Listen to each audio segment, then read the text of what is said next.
안녕하십니까. 2025년 3월 1일 최병무의 팩트 시작하겠습니다. 헌법재판소가 지난 2월 27일이죠.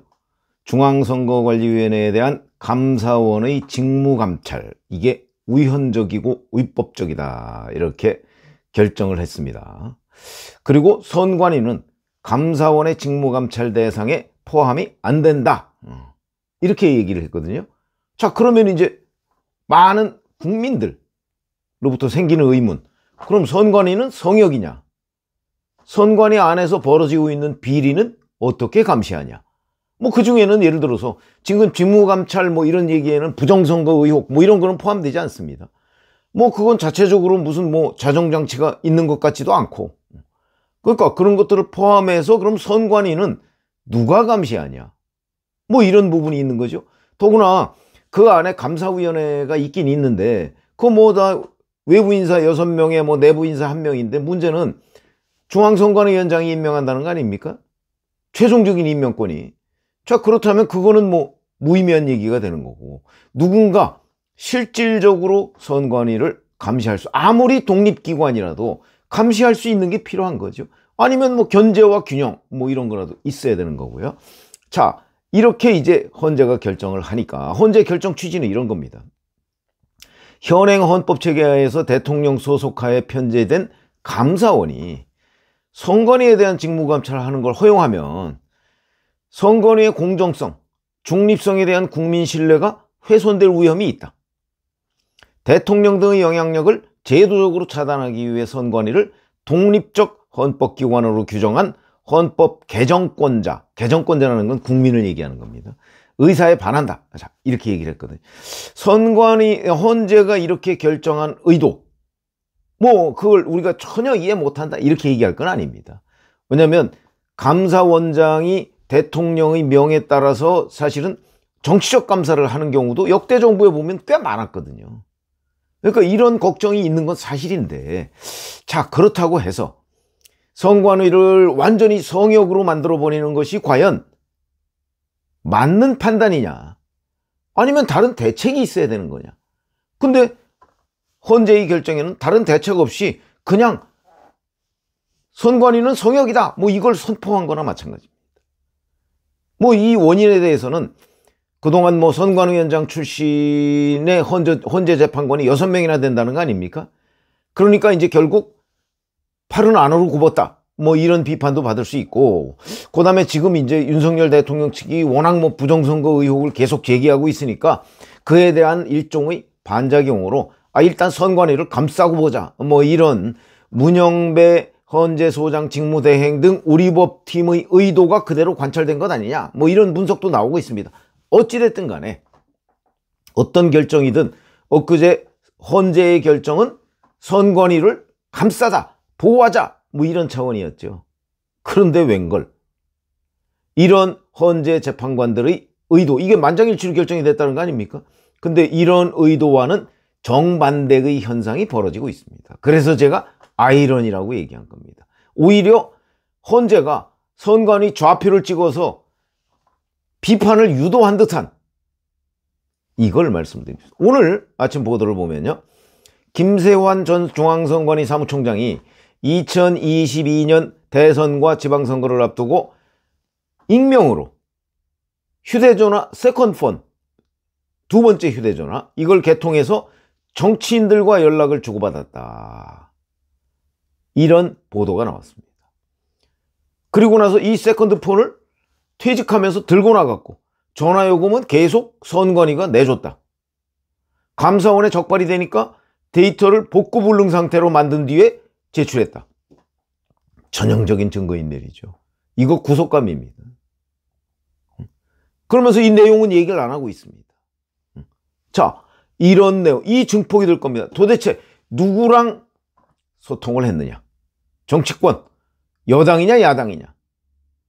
이런 의혹의 중심에 김세환 전 사무총장이 있을 수밖에 없다.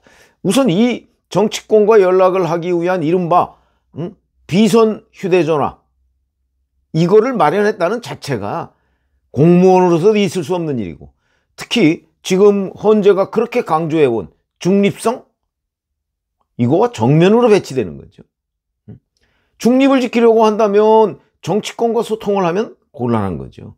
공식적인 소통 창구가 있는데 왜 자기가 개인적으로 휴대전화를 세컨드폰을 만들어서 통화를 하고 감사원에 적발이 되니까 그걸 완전히 지워버리냐. 대표적인 구속감이다.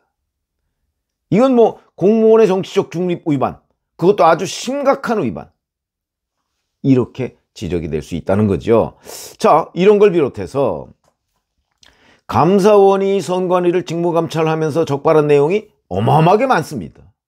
그거 지금 다 공개되지 않았습니다. 2013년부터 2022년까지 10년간 전국 17개 시도선관위에서 모두 167회의 경력 경쟁 채용, 이거는 신규 채용이 아닙니다. 경력직에 대해서 말로는 경쟁 채용이라고 하면서 실질적으로는 뭐 자기 누구 아는 사람 뭐 이런 사람들, 바로 김세환이라는 사람도 거기에 연루된 사람입니다.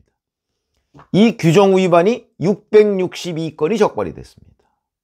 거기다가 중앙선관위는요, 2013년부터 2023년까지 총 124회의 경력 경쟁 채용이 있었는데 이 중에 절차 위반이 216건이 적발이 됐다.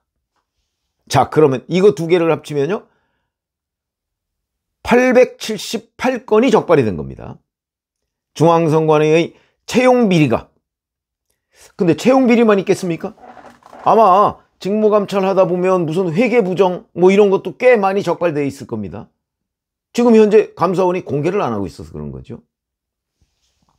이게 878건의 채용 비리에다가 뭐 회계부정이나 기타 등등 직무감찰에서 적발된 여러 가지의 뭐 선관위 직원의 뭐 예를 들어서 뭐 직무유기나 뭐 이런 것들 다 있을 수 있죠. 그 직무감찰 대상에 다 포함됩니다. 이런 것들까지 다 합치면 1000건이 넘을 텐데. 자, 이게 지금까지는 그냥 잠잠하게 있었고요. 그런 상태에서 드러나지 않았습니다. 근데 헌재가 선관위를 성역처럼 이렇게 감싸니까 이게 이제 드러나고요. 감사원은 당장 2월 27일에 이 적발 실태를 공개해버렸습니다. 물론 자세한 내용을 공개한 건 아닙니다. 일부 중요한 내용만 공개를 했겠죠. 자, 그러면 지금부터 이 수많은 채용 비리나 아니면 여러 가지 선관위의 비리가 하나씩 보도가 되기 시작할 겁니다. 이미 시작이 된 거죠. 바로 김세환 전 사무총장이 정치권과 소통하기 위한 뭐 제2의 휴대전화를 가지고 있었다, 뭐 이런 부분, 이거 하나만 가지고서도 범죄가 될 수 있다. 이런 것들이 앞으로 수백 건 나올 수 있다는 거죠. 근데 이거는 만약에 헌재가 선관위를 이런 식으로 감싸지 않았으면, 그러니까 무작정 감싸기를 하지 않았으면 나오지 않았을 수도 있습니다. 그래서 제가 참 아이러니다. 헌재가 선관위를 감싸니까 곧바로 선관위 비리가 마구 이제 공개되고 쏟아지고 있는, 이게 얼마나 아이러니. 헌재가 의도했던 바하고 완전히 거꾸로 가고 있는 겁니다. 그럴 수밖에 없죠.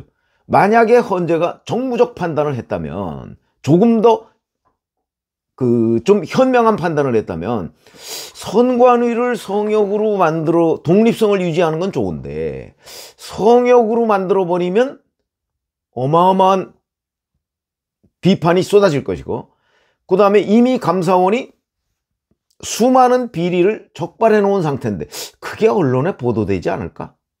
그렇다면 지금처럼 무조건적인 감싸기를 해서는 안 된다. 그걸 알아야 되는 거죠. 그래서 헌재 재판관들이 법조인들로 이루어지다 보니까 그런 정무적 판단에서 부족한 점을 드러냈다. 근데 이제 와서 어떻게 하느냐? 방법이 없습니다. 그렇죠? 지금 와서 헌재가 엊그제 결정했던 걸 뒤집을 수도 없고, 그렇다고 무슨 대책을 내놓을 수도 없고. 근데 만약에 그 결정에 헌재가 어떤 식으로든 대안을 좀 조금이라도 적어놨다면, 그렇다면 지금과 같은 비난은 쏟아지지 않을 겁니다. 선관위는 성역이 아니다.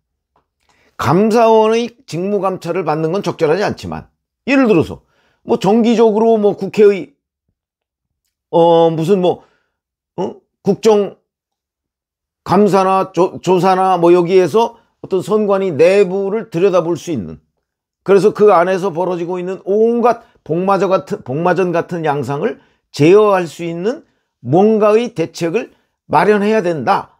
그러나 감사원의 직무감찰은 위법이다, 위헌이다, 뭐 이런 식으로 했다면 조금 상황이 달라지겠죠. 그러면은 선관위를 성역이다, 언론에서 이렇게 공격할 수는 없는 거죠. 그 내부 감찰이든 뭐든 간에 여하튼 비리를 적발할 수 있는 시스템을 만들면 되는 거 아닙니까? 그래서 이제 국민의힘에서는 뭐 감사위원회를 뭐 실질적으로 하는 뭐 방안, 뭐 내지는 뭐 하여튼 이 선관위 감찰 뭐 이런 것들을 좀 가능하게 하는 방안, 뭐 선관위 사무총장에 대한 청문회 뭐 이런 건데, 청문회 가지고 되겠습니까? 청문회에서 뭐 말 번지르르 하고 실질적으로 가서 온갖 비리를 주도하는 사람들도 많이 있었던 것 아닌가, 감사원 직무감찰 결과를 보면. 그렇다면 자, 선관위가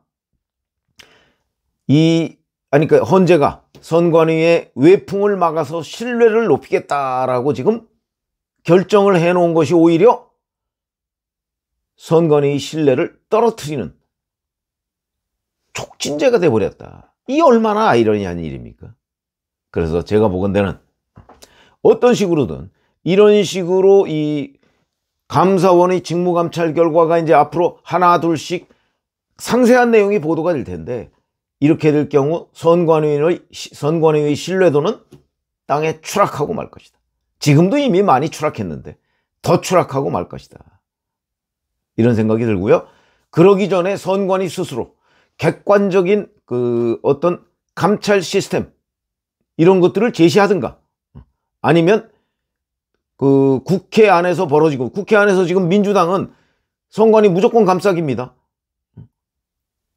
이런 것들을 배제하고 국민의힘의 안을 받아들이든가, 아니면 여야가 머리를 맞대고 선관위의 중립성을 실질적으로 보장할 수 있는 대책을 강구하든가, 이런 것이 없으면 선관위는 국민들로부터 불신받는 대표적인 기관이 될 수밖에 없는데, 묘하게도 그 선관위를 독립성을 지켜주겠다는 헌재의 결정 때문에 이 불신이 오히려 증폭됐다. 참 아이러니다. 이렇게 말씀을 드릴 수 있겠습니다. 고맙습니다.